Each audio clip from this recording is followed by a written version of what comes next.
2 World Test Championship final, 1 ODI World Cup final, T20 World Cup trophy, ICC Champions Trophy. Out of 25 ICC matches, India won 24 of them. पिछले 3 साल में India beast mode पर चल रहा है, absolute beast. पर इस performance ने लोगों को एक सोच में डाल दिया कि आउट ऑफ नोवेयर इंडिया इतनी डोमिनेंट साइड कैसे बन गई, जिसने मुझे ये वीडियो बनाने पे मजबूर कर दिया। इस इंडियन टीम की ऐसी 5 क्वालिटी जो इंडिया को इस डेकेड का बीस्ट बना देती है। Number 1, unbreakable mentality. अगर आपको याद है 2021 के बॉर्डर गावस्कर ट्रॉफी में क्या हुआ था, इंडिया ऑल आउट फॉर 36। पूरी दुनिया हमारा मजाक बना रही थी तभी। इसी क्राइसिस के बीच Virat Kohli had to leave the team and Ajinkya Rahane took over. And then what happened? We scripted history. The young Indian team went on to dominate the most lethal team of Australia. India pulled one of the greatest comebacks in the history of cricket. That was the turning point when India realized कि या हम कर सकते हैं, we can do it. उस attitude ने massive shift लाया Indian team के अंदर। एक बार कोई भी टीम टेस्ट क्रिकेट में अगर विनिंग मेंटालिटी अडेप्ट कर लेती है तो उनके लिए बाकी फॉर्मेट काफ़ी इजी हो जाता है, लाइक ओडीआई एंड T20। क्योंकि टेस्ट क्रिकेट जो है वो आपकी पोटेंशियल, आपकी कैपेबिलिटी, आपकी स्टेमिना, आपकी पेशेंस को बहुत ज़्यादा टेस्ट करता है। And once you overcome this things in test cricket, everything becomes a butter on a pan. अगर आपने 5 दिन का ग्राइंड बहुत ईजीली हैंडल कर लिया तो आपके लिए 20 ओवर और 50 ओवर एक बच्चों का खेल बन जाएगा। Another major factor, Virat Kohli aggression in test cricket. Kohli का जो एग्रेशन और पैशन है वो एक टीम में वायरस की तरह फैल गया। You can see every young individual started to play like Virat Kohli or started to behave like Virat Kohli. They were fearless on the ground. Even though Rohit Sharma current captain है Indian team का, but आज भी जब आप श्रेयस अय्यर, जब आप शुभमन गिल ऐसे youngsters को देखते हैं, आपको उनमें विराट कोहली की झलक दिखती है। क्यों? क्योंकि विराट कोहली ने वो एग्रेशन, वो पैशन उन यंगस्टर्स में इंस्टिल कर दिया है। 2023 का वर्ल्ड कप फाइनल सिर्फ इंडियंस के लिए नहीं बल्कि टीम के लिए एक हार्ट क्रशिंग मोमेंट था। Did the team stop? No, they didn't. They went on to win the T20 World Cup and now they have won the ICC Champions Trophy. 2 trophies in the span of 8 months. It's unreal. अगर आप 99 से लेकर 2007 और 2015 के Australian mindset को देखोगे तो they were unbreakable. India is literally the Australia of 90s. वो अभी हर एक मैच में ये सोच के नहीं घुसते कि हमको टीम को कैसे हराना है, वो ये सोच के एंटर करते ग्राउंड में कि हमको इनको कितनी बुरी तरह हराना है। That is what sets them apart from the other teams. Because of this unbreakable mentality every individual in the team feels कि हम हार ही नहीं सकते, there is no way we can lose a match, and that is why Indian team keeps winning in ICC tournaments. Point number 2, squad की डेप्थ। इसमें सबसे बड़ा क्रेडिट जाता है रणजी ट्रॉफ़ी को और हमारे डोमेस्टिक लीग्स को। इन्होंने हर एक स्टेट के कोने कोने से प्लेयर्स उठा के उन्हें शेप अप किया हुआ है, और हमारा domestic circuit is probably I feel one of the best in the world right now. Players Ranji trophy और डोमेस्टिक लीग में इतना ग्राइंड करते कि by the time they reach the national side they are toughened up, they are prepared, they are ready to take on any challenges that comes towards them. इन सब में game changer रहा है IPL। I know कि IPL को बहुत ज़्यादा hate मिलता है for its money and fame, but अगर आप देखोगे तो प्लेयर्स के पास इंटरनेशनल प्लेयर्स, इंडियन प्लेयर्स के पास इंटरनेशनल प्लेयर्स का एक्सपोजर हो जाता है यहाँ पर। They sleep, they wake up, they train, they play with international players, जो उनको एक कॉन्फिडेंस दिलाता है कि अब हम सिर्फ एक नेशनल प्लेयर नहीं है, we are international player now and we can compete with any team in the world. And इसी वजह से हर साल इंडिया एक मैच विनर को पैदा करता है। Trust me, IPL does something to this players. और इस इंडियन टीम या इस इंडियन मैनेजमेंट की सबसे बड़ी बात यह है कि फ़िलहाल हर एक प्लेयर का रिप्लेसमेंट हमारे पास मौजूद है। अगर बुमराह इंजर्ड हो जाता है, वी हैव शामी, सिराज, हर्षित राणा, अर्शदीप सिंह। अगर कल को विराट कोहली और रोहित शर्मा रिटायर्ड हो जाते हैं तो we have Abhishek Sharma, Shubman Gill, Yashasvi Jaiswal. Jadeja retire हो जाता है तो we have Akshar Patel in the team, Washington Sundar. Hardik Pandya injured हो जाता है तो we have Shivam Dube and Venkatesh Iyer. तो you can see we are covered in all the aspect and the credit goes to the Indian management and the domestic circuit for preparing these players। ये सिर्फ luck नहीं है हमारा, ये एक सिस्टमैटिक बेंच स्ट्रेंथ बिल्डिंग है। जो team की मैनेजमेंट है वो हर एक प्लेयर को बैक करती है यहाँ पर। अगर आप 2003 की ऑस्ट्रेलियन टीम को देखोगे तो उसमें हर एक प्लेयर जब जब मौका मिल रहा था परफॉर्म कर रहा था। अगर ओपनर्स फेल हुए तो वन डाउन प्ले कर रहा था, अगर वन डाउन फेल हो रहा था तो मिडल ऑर्डर परफॉर्म कर रहा था, अगर बैट्समैन फेल होते थे तो बॉलर्स परफॉर्म करते थे।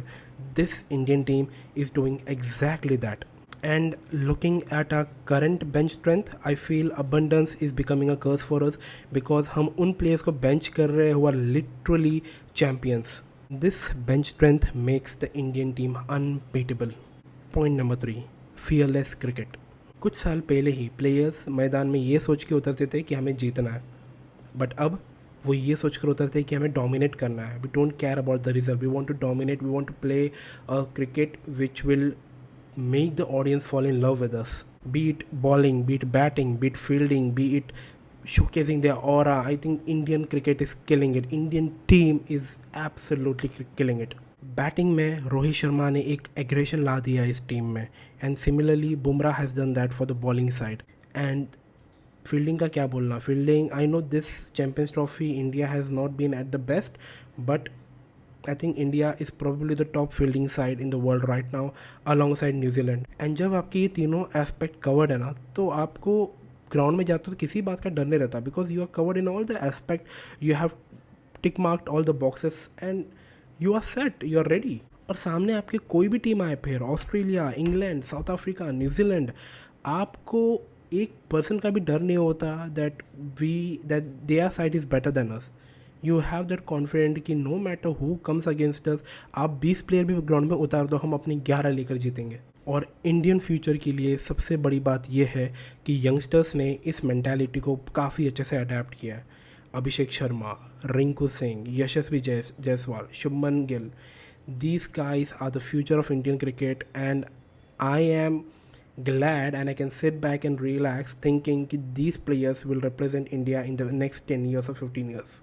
एंड रोहित शर्मा की कैप्टनसी बस हमें आईसीसी ट्रॉफीज नहीं जिता रही, रोहित शर्मा एक लेगेसी सेट करके जा रहा है सेल्फलेस क्रिकेट का।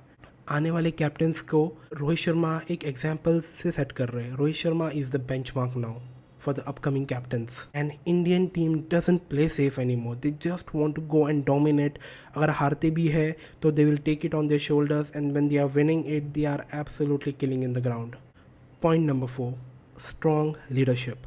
इसमें क्रेडिट जाता है हमारे पिछले 4 कैप्टन्स को, सौरव गांगुली, MS धोनी, विराट कोहली एंड रोहित शर्मा। सौरव गांगुली ने ऑलमोस्ट एक इंडियन प्लेयर्स का बेस सेट किया था, and MS Dhoni took it forward with the winning culture. Virat Kohli came up with the aggression, and Rohit Sharma came up with clarity and calmness on the field and backing each and every player and giving them roles where they are best at। हमारी पूरी leadership एक chain की तरह चल रही थी, किसी ने फाउंडेशन बनाया, किसी ने एग्रेशन लाया, and probably the next captain brought the global dominance। Rohit का लीडरशिप नेक्स्ट लेवल है, वो ओवरथिंक नहीं करता, वो प्लेयर्स को खुद को एक्सप्रेस करने देता है, and because of him there are new match winners every day on the Indian team right now। Point number 5, winning culture। एक बार कोई टीम अगर जीतने लग जाती है तो they know how to win matches, every individual they know how to step up, they know how to handle the pressure, they know the mindset, उनको game awareness आ जाती है, and they just keep winning। अगर top order नहीं करता तो middle order आके कर देते, जैसे मैंने पहले भी कहा था। आप करंट इंडियन टीम को देखो, इस पूरे चैंपियंस ट्रॉफी में काफ़ी बार रोहित शर्मा नहीं चले, विराट कोहली नहीं चले, शुभमन गिल नहीं चले, बट मिडल ऑर्डर ने हमको तब बचाया जब ज़रूरत थी, एंड ज़रूरत पड़ी तो ऑलराउंडर्स ने भी हमें बचाया। ये क्यों हो रहा है? Because every individual in this team knows how to win. They know कब अपना बेस्ट लाना है, कब कैसे शॉट्स खेलने हैं, कब हमको एक्सेलरेट करना है, कब हमको धीरे खेलना है। मैं सिर्फ बायलैटरल की बात नहीं कर रहा, जब आप बड़े स्टेजेस पे जीतने लगते हो आईसीसी इवेंट्स में स्पेशली, तब आपका एक माइंडसेट ही बदल जाता है, फिर यू फील अनबीटेबल। आप सोते भी हो ये सोच कर के भी are the probably the most unbeatable side. Winning culture की खास बात यह है कि इट ब्रीड्स अकाउंटेबिलिटी। हर एक इंडिविजुअल अगर गलती होती है तो उसका अकाउंटेबिलिटी खुद ले लेता है. अगर टीम भी गलत परफॉर्म करती है then every individual stands up and says कि नहीं, ये पूरा टीम का फॉल्ट है, कोई किसी इंडिविजुअल का फॉल्ट नहीं है. रवि शास्त्री ने भी बहुत अच्छा रोल प्ले किया है where he just came up and said it doesn't matter what pitch are we playing on, we need to dominate. I don't care the pitch has low bounce, I don't care if the pitch is turning, I don't care if the pitch is swinging. We want to play cricket, we are here to dominate, we are not here to make reasons. Winning culture सिर्फ skill से नहीं आती है, winning culture एक attitude से आती है जो आपको हर एक प्लेयर में फिलहाल दिखेगा इंडियन क्रिकेट के. 1980s में वेस्ट इंडीज़ में किया था वो, 90s से लेकर 2000 में ऑस्ट्रेलिया ने किया था, and now India is doing it. So yeah 24 win 25 ICC matches में, it's not luck bro, it's dominance. We are probably in the golden era of Indian cricket. White ball cricket में India is a nightmare for teams now. I hope we do the same in red ball cricket as well. मुझे अभी भी लगता है कि red ball में हम couple of teams से थोड़ी पीछे हैं, न्यूजीलैंड एंड ऑस्ट्रेलिया से, but we can do better in red ball and I hope we will do better in red ball in the coming years. आप कमेंट से बताइए कि आपको क्या लगता है, what sets apart this Indian team. अगर आपको ये वीडियो पसंद आता है and if you want me to talk more on cricket then do let me know in the comments and will have fun. Enjoy this video and let the world know India is ruling cricket now. I will see you in the next one. Peace out.